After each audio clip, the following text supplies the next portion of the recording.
the whole idea of make America great again is, why wouldn't you have a MAGA? Make Canada great again. Why wouldn't Yeah. you have saying, we want a Canada first society? I am a husband, a father, a lawyer, a Christian, and a proud Canadian. I started this series because it was clear that our nation needs truth. Not just another biased narrative, but real information of substance. We need access to facts and the freedom to think for ourselves. I'm Leighton Grey, and this is Grey Matter. Hello, everyone. Welcome to another episode of Grey Matter. Well, if you know what your fair share is of what somebody else has earned, then you might be a socialist. And here to talk about socialism is somebody who's written a fascinating new book on it. It's called Unprecedented Assault: How Big Government Unleashed America's Socialist Left, is JT Young. Welcome to the program, JT. It's great to have you on Grey Matter today. I really appreciate you having me on. I'm really looking forward to our conversation. Well, it certainly is very timely given what appears to be the crumbling of socialism in America and Canadian politicians hanging on to it for dear life. But before we introduce you properly and talk about your book and other really interesting topics surrounding it, as we always do, we're going to go to our framing aphorisms. The first one is from somebody who's considered, I guess, the author of socialism, at least its sort of modern iteration. That's Karl Marx, who wrote, "Communism begins where atheism begins." Secondly, George Washington, who wrote, "Government is not reason, it is not eloquence, it is force. Like fire, a handy servant and a dangerous master. Never for a moment should it be left to irresponsible action." Next, from another father uh, of the American Revolution, James Madison, who wrote, "Where an excess of power prevails, property of no sort is duly respected. No man is safe in his opinions, his person, his faculties, or his possessions." And finally, from the Bible, the book of John, chapter 8, verse 32, "Then you will know the truth, and the truth will set you free." Well, who do we have on the show today? Well, as I mentioned, JT Young. He's author of a great new book, which I've read. It's one of the most interesting things I've read recently on this topic. And of course, a lot has been written about socialism. But the book is called Unprecedented Assault: How Big Government Unleashed America's Socialist Left. And JT is a former congressional political analyst and policy advisor. So, very interesting perspective on this topic. JT has worked for over 3 decades in and around DC politics, and he's immersed in economic advising and policy legislation from Capitol Hill. Alongside degrees from the University of Chicago, a Bachelor of Arts there, Cornell University, where he received his MA and his PhD. Young's writing has appeared in the Wall Street Journal, Washington Times, Washington Examiner, The Hill, American Spectator, The Federalist, The Washington Post. Won't hold that against him. New York Post, Barron's, Forbes, Chicago Tribune, San Francisco Chronicle, Cleveland Plain Dealer, and elsewhere. He has a fondness for motorcycles and scuba diving in his youth, and he now considers himself a responsible adult with a wife and family. His adventures consist of attending baseball games, great game, visiting national parks, and photography. So, JT, I want to share with you, maybe you've seen this, another guest on our show, someone who was really, again, another really interesting, brilliant guy, Tevi Troy. He had this to say about your book. He said, "In Unprecedented Assault, prolific writer and former corporate executive JT Young identifies a new and dangerous movement in the Democratic Party, the Socialist Left. They have different goals, tactics, and policies than the Democrats of the past, and a very different and disturbing vision for America, and one with more centralized control, more limitations, and fewer individual freedoms. Anyone concerned about American politics and American liberty should be paying attention." Really nice review there from your colleague, Tevi Troy, whom I suspect you may know. But what's he on about there? What is this transformation that seems to have occurred almost overnight in the Democrat Party? And was it overnight? Do you want to talk about, maybe to start off with? Right. It's a great lead-in question, and I think we could spend the whole time, our whole time together just on this topic. But I'll try to condense as much as possible.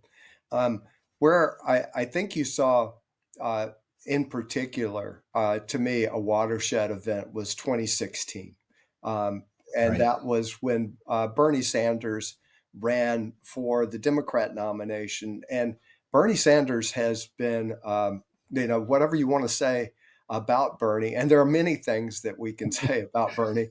Bernie has always been very upfront about being a Yeah. Democrat socialist, and Hmm. he was an independent. He is an independent. He calls himself a Democrat socialist. He ran for the Democrat nomination in 2016, and if you remember, he was pitted against Hillary Clinton. Um, Right. Yes. Bernie would have won that nomination in a fair fight. Without the fair fight, though, what were called superdelegates in the Democrat Party, and those are party officials who are placed there and had a vote, but they aren't elected. All of those broke, virtually 90+% broke for Hillary Clinton, gave her the nomination. So I see 2016 as a watershed, and obviously after that. President Trump then upset Hillary Clinton and more than upset the Democrat Party and particularly the socialist left. And I think the outrage we saw with the Democrats over what they had never seen coming, they were then more than happy to follow the socialist left's lead and use them as a way to express their own anger. And if you'll remember, um, basically during the Trump administration, we saw elected to the Congress people who were, if anything, at least as far left as Bernie Sanders was.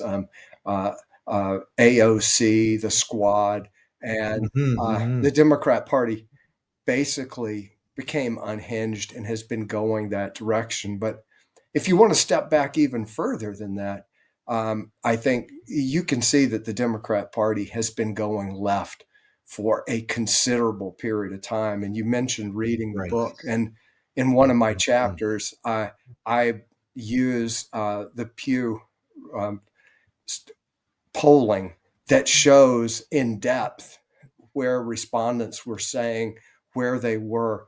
And you can just see the rapid change that took place in the Democrat Party from the period of Bill Clinton to the current period of time. And, you know, we tend to forget because we're not old enough to remember all the way back to Franklin Roosevelt and the New Deal. But the Right. Democrat Party used to have some very staunchly conservative people, even into my lifetime. And Hmm. I and Hmm. I think you can say with real certainty that the prior Democrat presidents of Jimmy Carter, who just passed away, and Bill Clinton, and I think even Barack Obama to a certain extent, would be out of the mainstream of the party that they were elected president from. Hmm. I recall even in 2020, JT, correct me if this is wrong, that Joe Biden's campaign, essentially when he was running for the Democrat nomination, was dead in the water. Kamala Harris was out of it. Bernie Sanders looked like he was going to come out of the pack, just like in 2016. And then all of a sudden, everything was all about Joe Biden. He was completely resurrected. And it seems as though what you were talking about, what happened in 2016, also happened in 2020, where they tried to bring in this the sort of leftist wing of the party. But it seems as though during the Joe Biden presidency, and perhaps in his absence of mind, we don't want to go too far speculating about that, although it seems pretty clear he's been absent of mind for a long time. In sort of that vacancy, the leftists sort of took over the party, and the government in the United States started looking a lot like what we have in Canada, unfortunately, and that is kind of a weaponization of these globalist ideas, the things like focusing on climate change, which is really another way of talking about wealth redistribution, which is fundamentally socialist and Marxist, as you know. Do you see this most recent election, Donald Trump, who just took office, as a clear rejection of all that by Americans, or do you think that that that the left is going to sort of lick their wounds and sort of have a revitalization, a new iteration going forward? What's your take on that? I realize it's early days and it's hard to speculate, but interested to get your take on this because you're kind of a Washington insider. Um, what a great question. You left me so much there.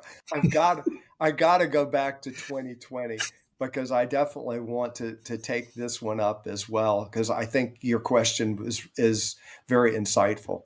What really happened, I argue in the book, is that in 2020, um, if you recall, Joe Biden tried to run as a moderate. He tried to, uh, Right. Yeah. frame his Hill experience, which was huge. I mean, he has 6 terms in the Senate, vice president.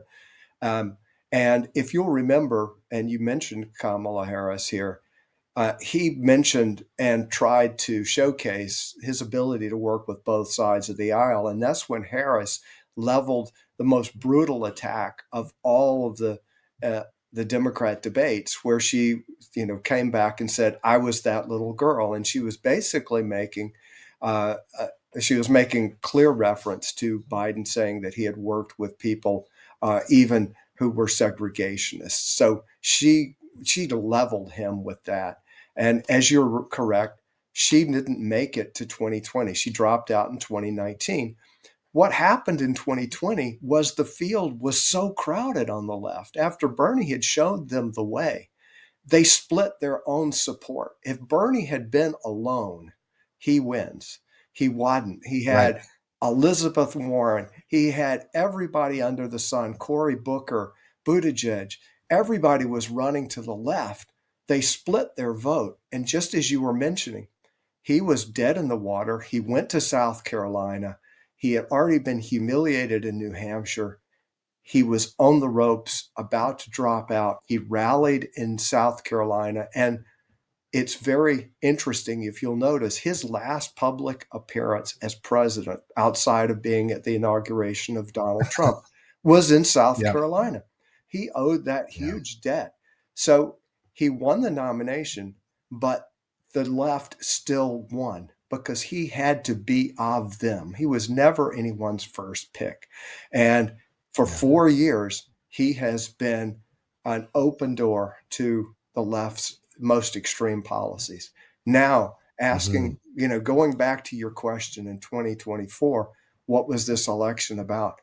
Yes, I think it's unquestionably a huge refutation of what we saw with the Joe Biden presidency and the Kamala Harris. I mean, it was a joint administration, and were both on the ticket at one time as top of the ticket. And if you'll look at the polls, just as President Trump was being inaugurated, Biden's leaving with historically bad approval ratings for a modern day president, and Right. so I Hmm. think we have definitely seen that. Now the question is going to be, and the onus is on Donald Trump and his Republican Party, which holds all three, both branches of Congress, the presidency. So he controls the ability to legislate precariously. They're very tight majorities. I think the onus Hmm. is now on President Trump to, can you deliver? And so Hmm. far, Hmm. I think Americans are very excited about what they're seeing. I've been watching on a daily basis the polls of the transition, how it's being rated, and on Trump's own approval. And if you'll look, President Trump is running way ahead of where he has been in the past. I mean, we tend to Hmm. forget that he won with just under 50% of the total popular vote, which was, Hmm. we would have thought impossible because Democrats run up Hmm. such big majorities in California and New York. But he won. He won the popular vote, not quite 50%. He's polling well ahead of 50%. And if you take another step back, his agenda is polling even more popular than Trump. And I think there's that delta between Trump and his agenda that shows the way for Republicans if they will but take the populist conservative approach he's taken, which is there's actually a higher ceiling for this agenda than Trump will probably be able to tap. He's just been made so Mhm. unfavorable to so many people. But another Republican running on the same agenda, I think you could be seeing what was a realignment election in America. It's too early to Mhm. say that definitively because you have to do it Mhm. over a period of time. But what he has done, where he's polling now, where his agenda is polling now, is unthinkable where he was even 8 years ago. It's just, I mean, Yeah. has, he's just completely defied all expectations. Mhm. Well, it's an overused word, but I'll use it.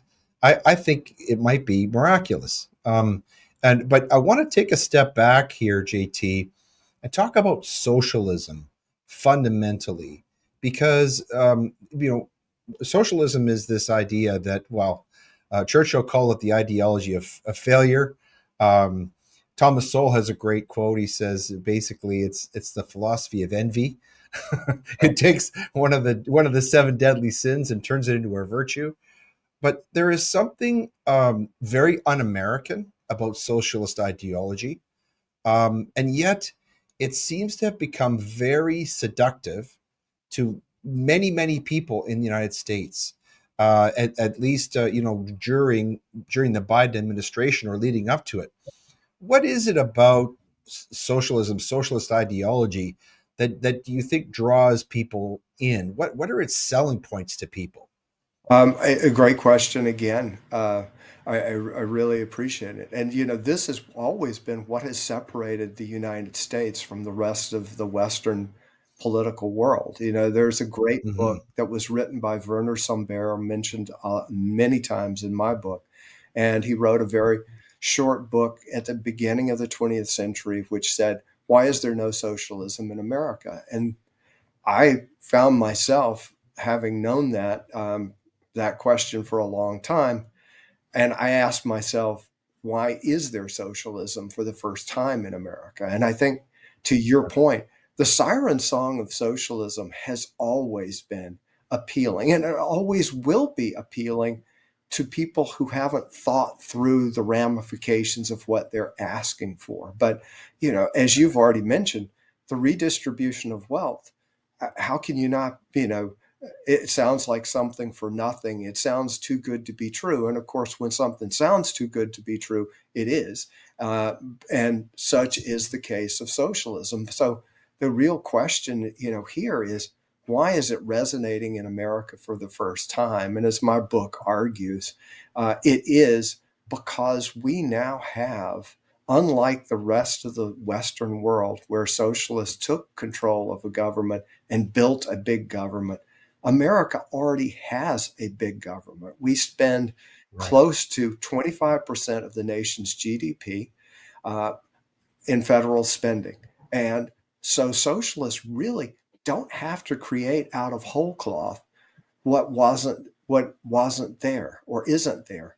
Um, it already is there. And the reason that they could never succeed before in American history, which goes back obviously, from even predating 1776, is they could never offer anything to Americans. It was always pie in the sky. They needed a big government that didn't exist. We lived under a small government model for the large majority of America's history, and they never had a hope of creating it. Well, they don't have to create it now.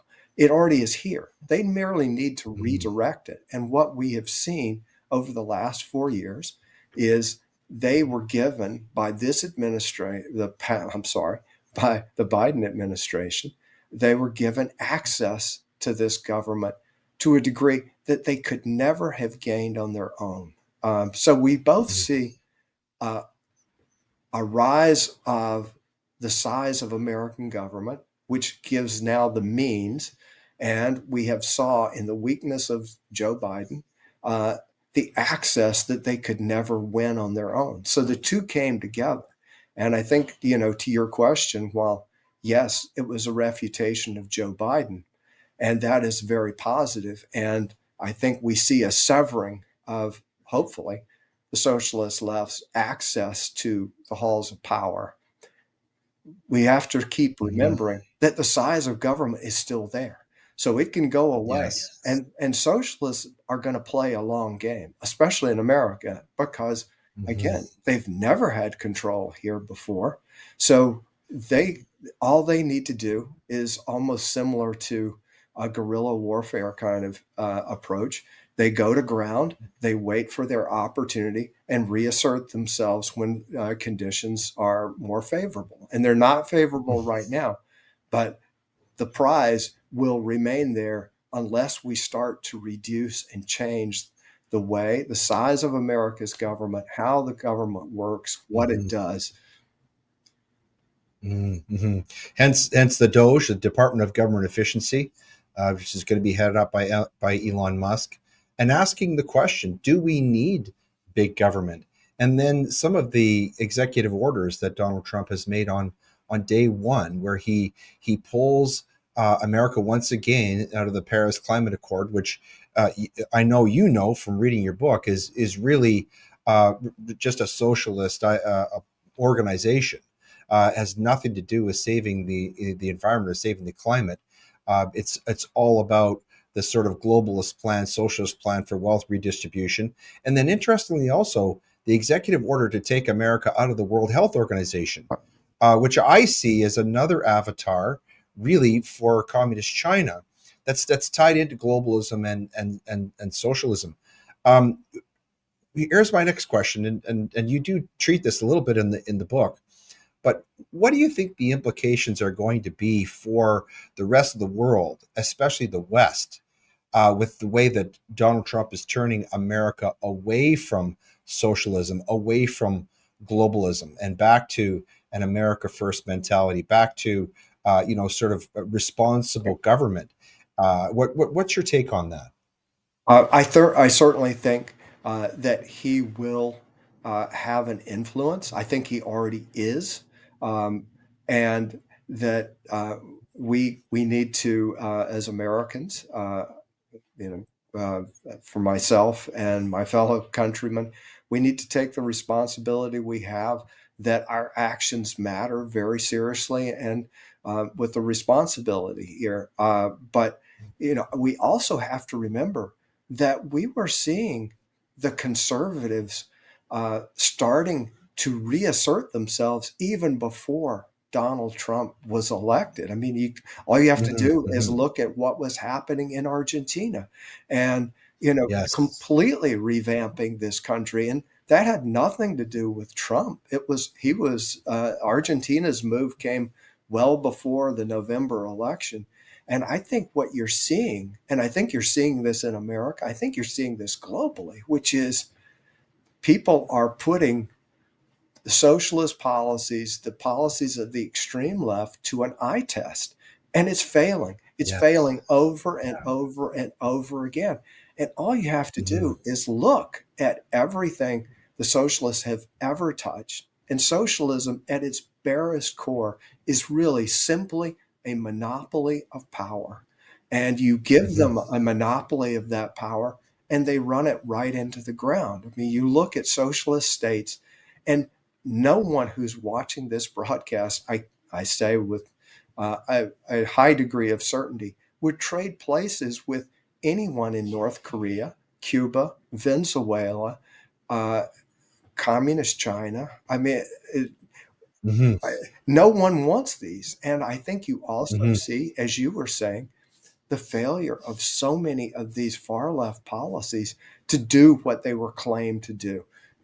Whether it Hmm. was a Green New Deal in the United States, whether it was the promise of Medicare for all in the United States, whether it's Hmm. a radical DEI agenda that puts quotas over qualifications. And then you're just seeing in so many spots within America the failures of government and those governments are in the bluest areas. Look at the wildfires in Hmm. California. When, this terrible tragedy, they need to come to grips with, how was this allowed to happen? How did this occur? You look at Chicago, the bankruptcy of the schools there, that these just do not function. Yes. They do not educate. And they're staunchly against school choice. And who do they hurt the most? They hurt the people who are most dependent on the system. And you can Hmm. look back at New York. Look at the the illegal immigration crisis there, Hmm. that's going on. Over and over, you notice a pattern. These are all solidly deep blue states where Republicans have almost no control over what has taken place. And I think people are asking themselves, how's this happening? I don't want this. Hmm.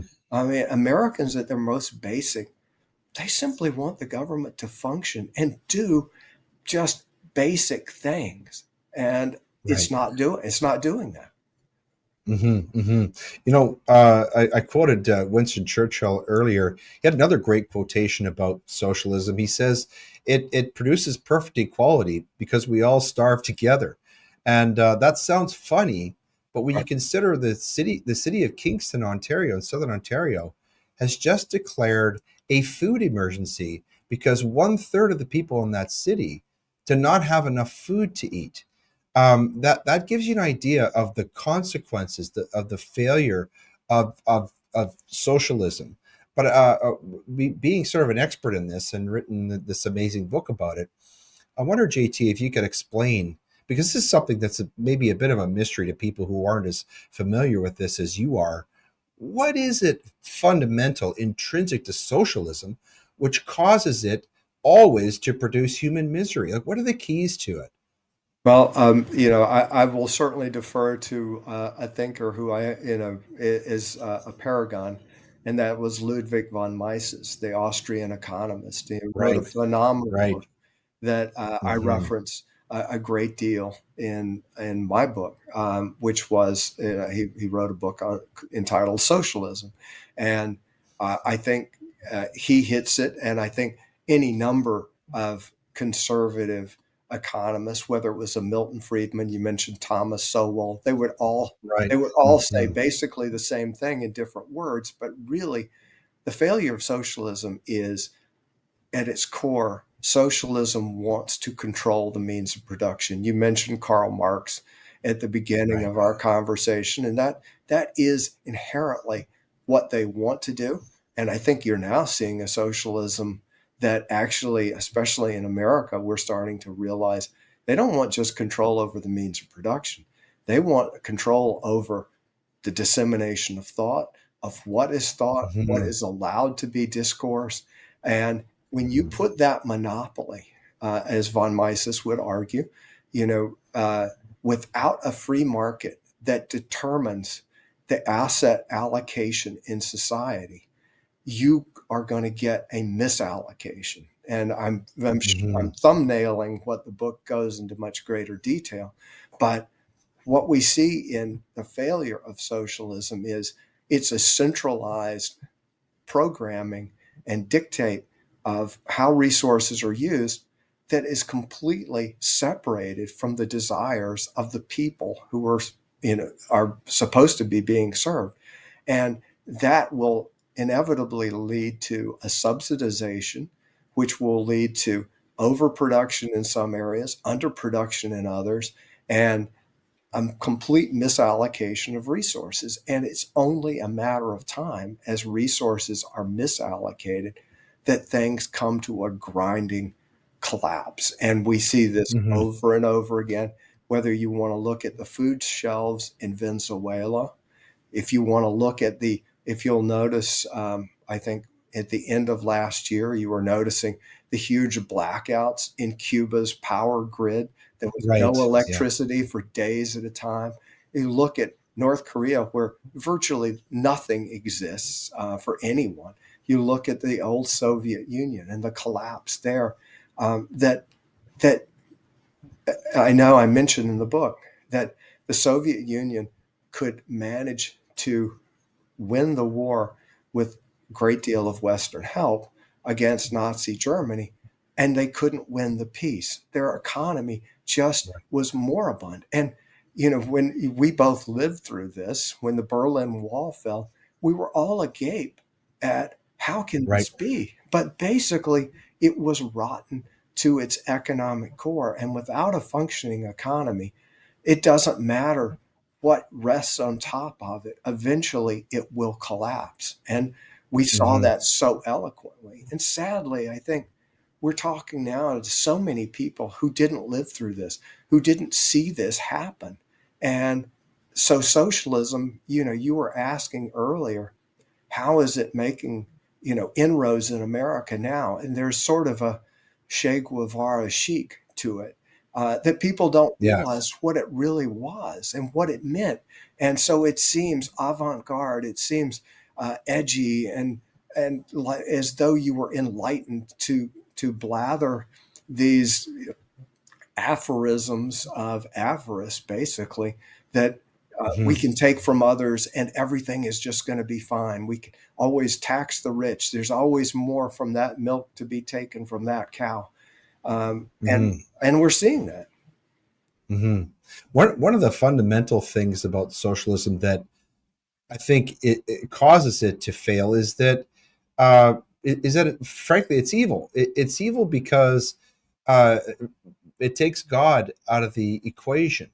And you talk about control. It leads to deification of the state. But in its current iteration, you talked about the fall of the Berlin Wall. And you talk in your book about this quote unquote green economy, the Green New Deal that happened in the United States. This leads to really, really horrific ideas. For example, the World Economic Forum talking about that basically human beings are a pestilence on the planet, and that we have to essentially get rid of 7/8 of the Earth's population. This is all sort of built into the practical applications, the computations and permutations of socialism. But at core, it seems to be that although Marx talked about capitalism causing alienation of man from man, uh, it seems as though it's socialism which causes a dehumanization, a turning away from the spiritual aspects of mankind, and that seems to be maybe the most demoralizing thing ultimately about it at bottom. What do you think about that? I think you're right. I mean, again, when we go back to the basic definition in my mind of socialism is monopoly. It's a monopoly of power. It's Mhm. a monopoly of communication. They will not brook any competitor. And obviously, Yeah. religion is a huge competitor. It tells you how to think, Hmm. it tells you how to act, it has a moral code that answers to a higher authority, which to them is there should be no higher authority than the state. So Hmm. inherently, they dislike that. They also don't want a rival moral code or to others telling you what is right. That's their idea, uh, that their ideas should prevail.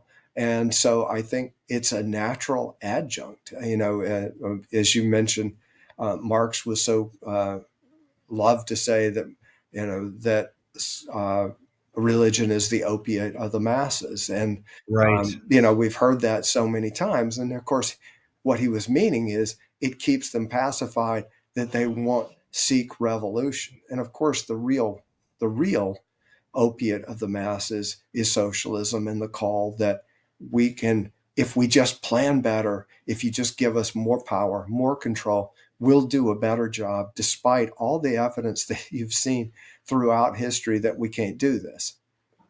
Hmm. Hmm. One of the things talking about control is, of course, it's been about 5 years now since the World Health Organization declared a worldwide pandemic. The United States and Canada were countries that signed on to this, to our great detriment and to some degree destruction.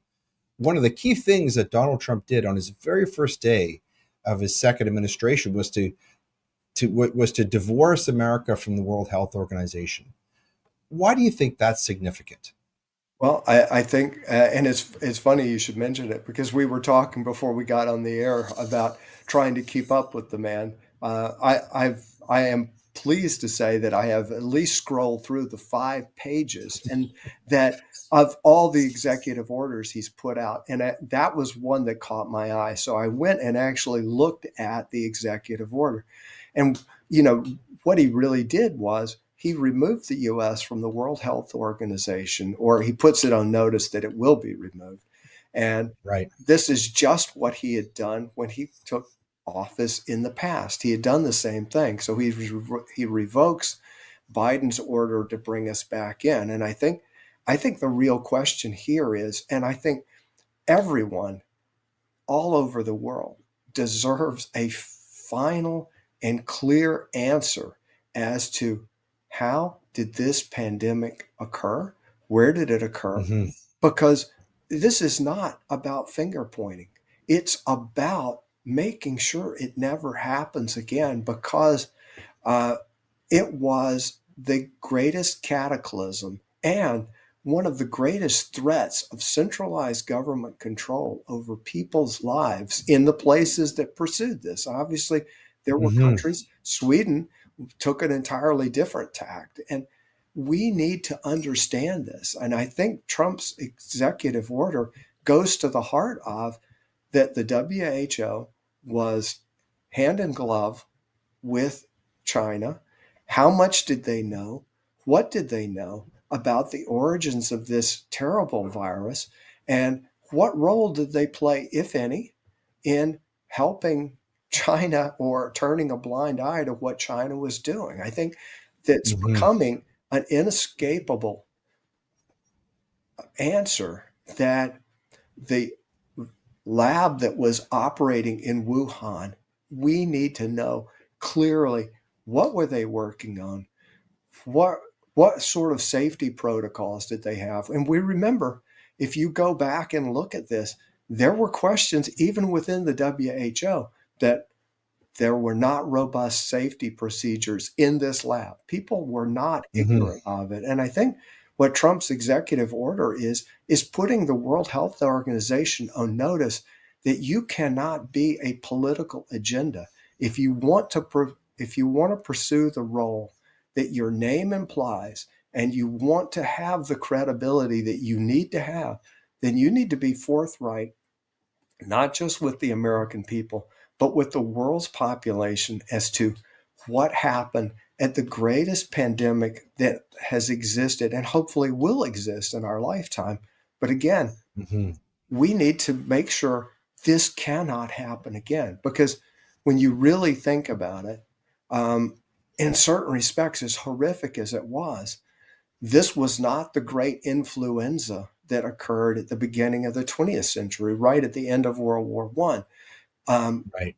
we need to know because if we have a repetition and if countries are allowed to basically have rogue labs that are basically playing with diseases and viruses that can be hugely fatal. I mean, we need to have answers to this, and we cannot just pretend like, oh, that's over, it's in the past, let bygones be bygones. Maybe accidents were made, but we don't really need to pursue that because that will offend certain parties. No, it's just Hmm. the opposite because we owe it to ourselves, to our children, and to the future generations to make sure that light is shined on this. And if there were rogue activities going on here, and this was truly let out of a government lab, then the, the nations that are responsible for this should be held to account for it. And we have to make sure that we never have in place again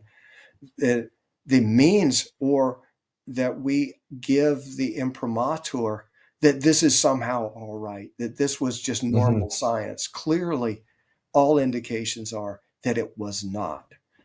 Yeah, I quite agree with you. And it's interesting when you talk about, for example, climate change. Ostensibly, it's a scientific problem. If you accept the premise of manufactured climate change, it seems that the solution to it, to this scientific problem, is economic policy. Capitalism is the villain, and the way to solve the problem is through socialist economic measures. And by the same token, when you talk about the pandemic, well, it's a virus, it's a health problem, it's not an economic problem. But the solution that governments in places like the United States, Canada, and elsewhere signed on to was, well, we're going to use applied socialism, we're going to use economic policy to solve this health problem. And it seems as though these emergencies, uh, they're sort of the impetus for these experiments in applied socialism. And you talk about this a little bit in your book, don't you? Yes, yes, and you're absolutely right. And they will seize every opportunity, every policy that centralizes power is runs parallel to what they want to do, which again, we go back to say they want a monopoly of power. They know they're not going to get it in one fell swoop. I mean, for them, ideal if they do, if you actually have a revolution where they take it. And we have certainly seen that in historical past in countries that have fallen under the boot of socialism, that they will take all the power that they can get. But absent that, then they need to move incrementally, and that's what they will do, and that's what they are Mhm. doing. And they will use every justification, just as you were saying, which is to centralize the control of resources and under whatever name, whether it's for ending racism, whether it's for promoting equality, for whether it's combating what climate change, whether it's combating a coronavirus, give us the power, we'll take care of it, is always the solution. And it all Mhm. comes back down again to a redistribution of wealth. And I think you were Mhm. making the point very, very well, which was if if you are a believer in climate change, and you know, what you want from this is you need a technological solution. You do not need Right. a Luddite solution. And the only way that technological advancement has come has been from free market economies. I mean, look at who has the cleanest environments. They're not. They're Mhm. not in. They're not in the countries that have socialist systems. They certainly weren't. China is building coal plants at an enormous rate and laughing at us probably the whole way as we try Mhm. to build uh, alternatives to the power we have here. You know, we have a Mhm. society and a world. If you look at AI, the demands that are going to come on power, we don't need less. We need more. And if we don't technologically solve our way out of whatever you see on climate change, if you're a fervent believer in that, you know, your only hope is going to be how do we harness the technological capability of humanity to address this problem. It is not going to be Mhm. that we give all the power to a government and see what has occurred when that has happened in the past. I mean, Mhm. again, you Yeah. Yeah. look at the dirtiest environments, and they were always in socialist countries. Anyone who ever managed to Right. travel in the old days, and they were a disgrace. Mhm. Yeah. Yeah. You talk about how governments will gradually bring in more and more control once they sign on to socialism. Sadly, this is what's happening in Canada. I want to get your take on this. Robin Williams once joked that Canada is a loft apartment over a great party. But Canada, in some ways, has become America's evil top hat. We've had over the past 10 years, we've come almost full circle into becoming a CCP client state. Recently, our Prime Minister Justin Trudeau said that Canadians had been brainwashed into believing that we should be looking after ourselves and our families, and that what we should be doing is focusing on our roles as global citizens and then looking after the world, looking after the planet. This is very scary, and it's having deep implications in Canada in terms of the destruction of our economy. But uh, we were talking about the Trump effect, and already, even before Donald Trump took office, He definitely was the prime motivator for the resignation of Justin Trudeau, who was summoned down to Mar-a-Lago, and I think probably told that "quote unquote" the Communist Party is over. Maybe you don't realize this in America because you've got a lot going on right now, but the Canadian government is in complete turmoil. Justin Trudeau has resigned. He shut down our government for the next 2 or 3 months, and all of his potential successors are even more socialist in policy than he is, fundamentally. But they're trying to distance themselves from Justin Trudeau on socialism. Isn't that interesting? That sort of MAGA effect. Uh, what do you foresee for Canada going forward? I realize you're an expert in American affairs, but you must have noticed kind of what's going on with Donald Trump's really unusual focus on Canada, which to a large degree has been an afterthought to Americans. But it seems as though there's something about Canada, whether it's economic, military, social, political, whatever, is very important to Donald Trump and his new administration.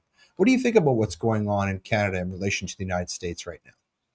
Well, I think, again, the truisms apply globally, which is socialism doesn't work. So we see Right. its failure everywhere, and Trump doesn't need to tell people it doesn't work. They're seeing it for themselves.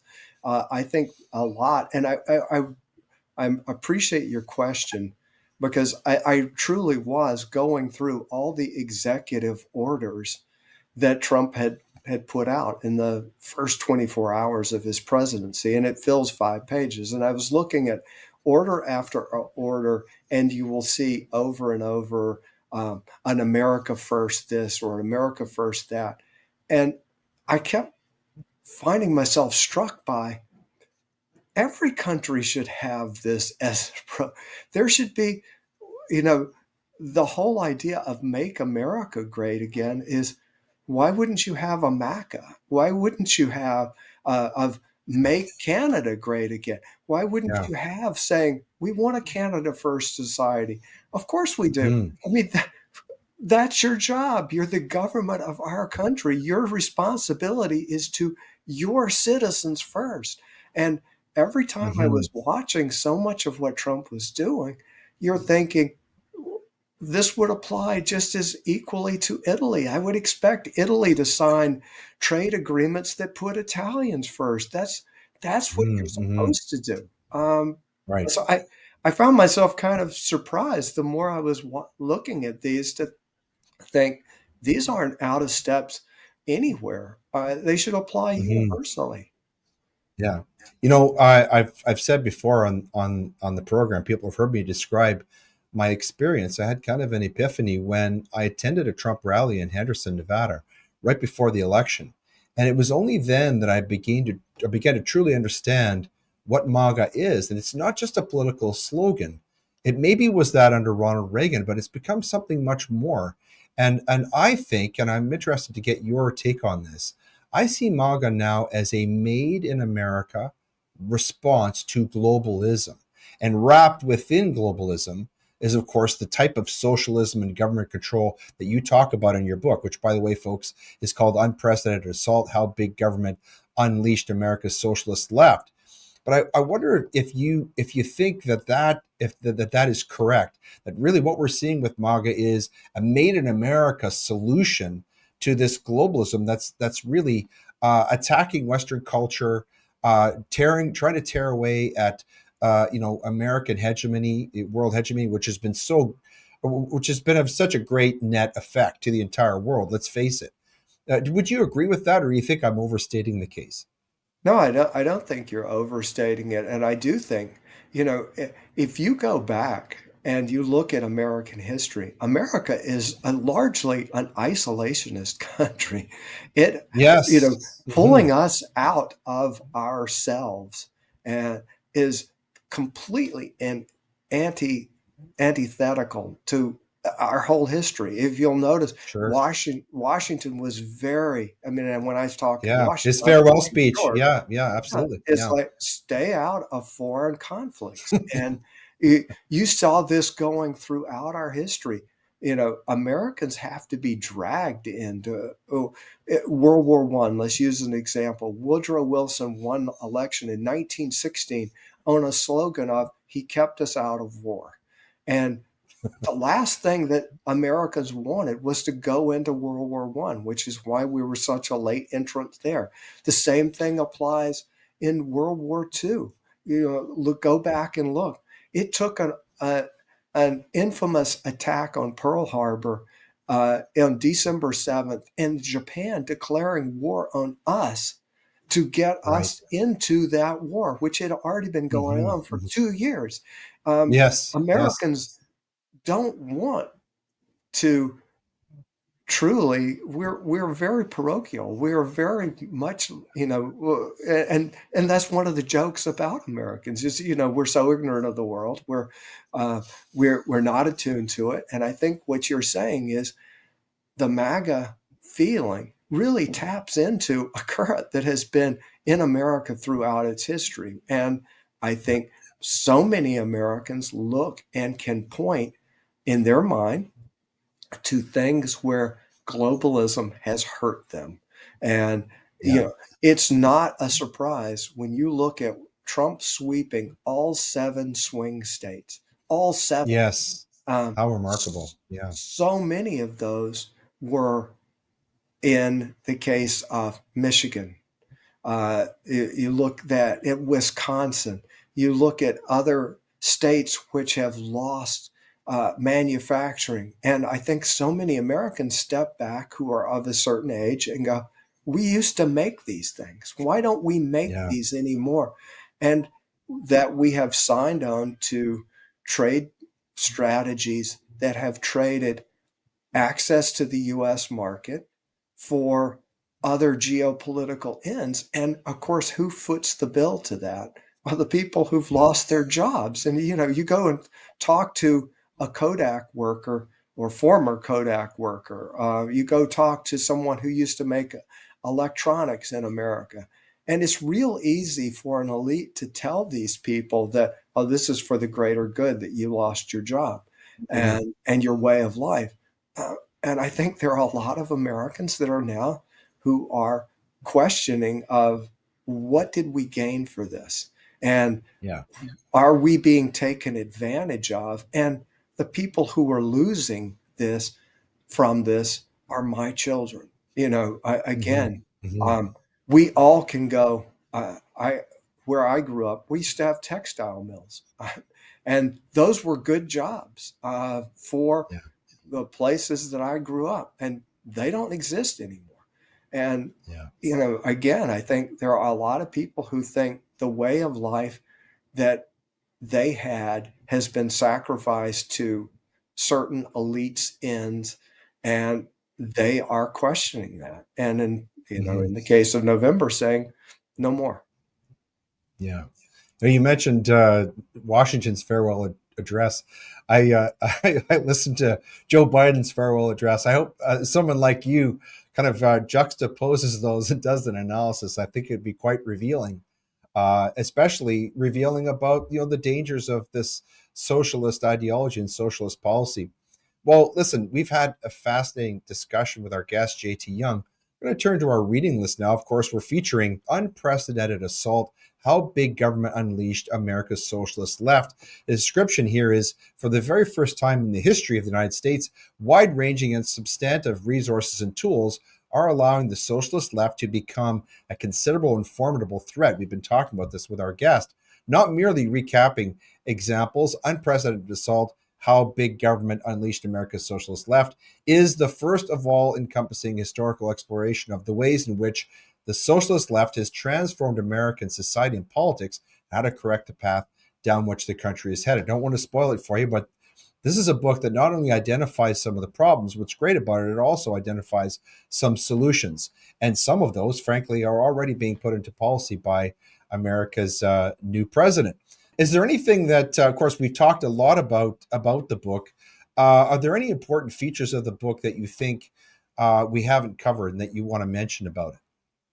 Well, one of the things that really irritates me, and more than irritates me, but alienates me, and I think alienates so many Americans, and I think probably you as well, which is, you know, the socialist left wants to recreate America because they cannot succeed in the template of the small government model and the one that have forged this country. And I think one of the parts that I really enjoyed writing was some of the historical chapters, which, Hmm. basically come to the conclusion that America didn't produce its exceptionalism.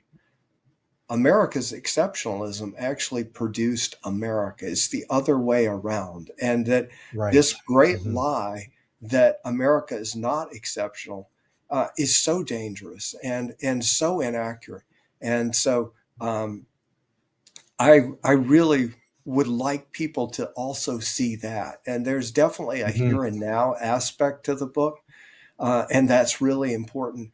But it's also important to understand the socialist left understands more than most average Americans how important it is for them to destroy what are our foundational documents, and our beliefs and structures, because, again, within the confines of those, there's no place for them. So they have to Hmm. knock those down.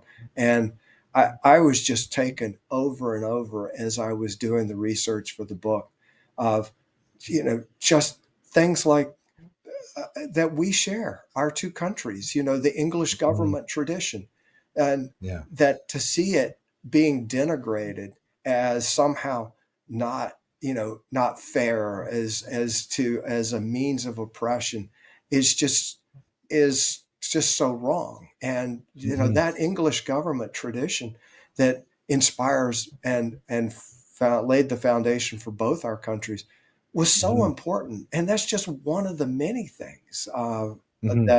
that made the American foundation and then made America into a country. I agree, and I also agree that many of the things you talk about in the book, although your book is somewhat specific to America, it's not exclusive to it. There, it has these concepts have broader application. And as I was reading it, I was thinking about what's happening in Canada, places like Canada and the United Kingdom and Australia, for example. And I think that's one of the great features of this book, which, folks, is called "Unprecedented Assault: How Big Government Unleashed America's Socialist Left." It's written by our guest, J.T. Young. JT, if people watching this and listening to it want to find out more about you, access more of your writings, or find out about the next book that hopefully you're working on right now, I where do am. they find? What's the best place for them to go? Yeah, well, Uh, tell us about your next book. oh, I'm not gonna. I'm just getting started, so I'm Okay. just barely getting into the hood of the. But I will give the little teaser that one of the two things I'm looking at is the Great Depression, and Oh yeah. but to find out more about unprecedented assault, go to jt-young.com,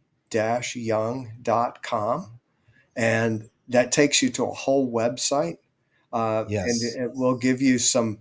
It gives you reviews of the book that have been Yeah. positive. It gives you ways to purchase the book. Uh, I'm also on LinkedIn. I Hmm. think we were both commiserating before we got on that Yeah. we're technologically challenged individuals, and I certainly am.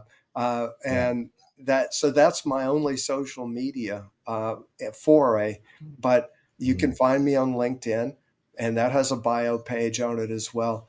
And then you mentioned kindly early in our discussion, I write regularly. I have a piece out in the Federalist today on tariffs. I had one out in the American Spectator at the end of last week. Knock on wood that I have some more coming out in the near future, but you can find me again in conservative publications. Mhm. I do write for The Hill as well. I write for Real Clear Politics, the Washington Times, Washington Examiner, um, The Blaze. So wherever conservative ideas are, um, you will find me every so often in those. Well, we're going to provide those links so people can find you and find the book and find different ways of accessing your writings. I'm curious, JT, have you yet got around to uh, producing an audio version of the book that you narrate or somebody narrates, or is that in the works? It is certainly something that the publisher and I have talked about. And we're just waiting to see, as time goes on and to see, as this continues to build momentum. But as you know from this, there's so many things to do as far as just keeping up daily production. I am working on a new book and just doing shows like this, which are such a great opportunity and so welcome to get out and talk about it, that I find myself that there are so many tasks I need to get to, and I just haven't been able to yet. Right. Yeah. Time is the one thing we cannot make more of. Right. But I want to thank you so much for being our special guest. Folks, we've been talking with JT Young, who's written a wonderful book that I've read and I enjoyed very much called Unprecedented Assault: How Big Government Unleashed America's Socialist Left. If you are an American, you're going to find this a very fascinating treasure trove of history about your own country. If you're a Canadian, you're going to find a lot of the ideas underlying socialism that are being applied in our country. You're going to get a very illuminated understanding of how these ideas work, why they're being tried, and how they lead to really excessive government control and destruction of liberty and human flourishing. So all around great book, and we're so thankful that you've spent this time with us, JT. We want to wish you best of luck with all of your future endeavors, and especially with writing your new book. Thank you so much. It's been a pleasure. Our time has just flown by. I feel like we could have talked for so much longer, but I really appreciate the opportunity to be on your show and to reach your very special audience. That's my pleasure. Thanks, JT.